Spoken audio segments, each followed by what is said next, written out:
Hello, I'm Craig Wilson, museum historian from Mackinac State Historic Parks. I'm here at Colonial Michilimackinac in Mackinac City, and I'm in one of a couple of government lots that we know were scattered around the fort in the 18th century. Now, these government lots, or king's lots, were specifically for the use of the soldiers. They're growing fresh vegetables that they could add to their government-supplied rations.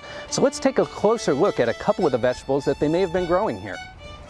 So one of the many types of vegetables we have growing here in this king's garden is a snowball turnip, and I can try and pull one here for us. So you can see it's got a nice bulb there at the bottom. These kind of taste like a slightly more bitter version of a carrot. Obviously you can slice that up and cook with it. You could perhaps make a salad out of these greens, but you can also cook the greens themselves, perhaps with some salt pork, to make a pretty tasty treat.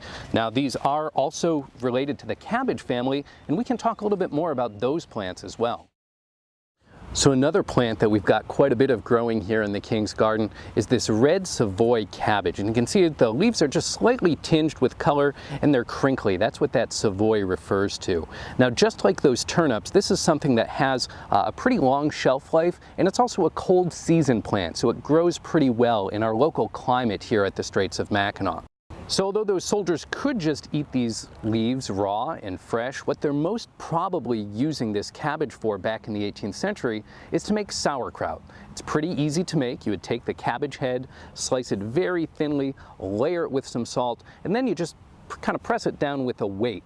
And as the water and the other various juices come out of these leaves, it starts to form sauerkraut. And although people perhaps don't think very highly of sauerkraut today, it can be quite tasty. And perhaps more importantly for those men back in the 18th century, it's full of vitamin C. So that sauerkraut would give them a very necessary nutrient that they might not otherwise be able to get all the way out here on the frontier.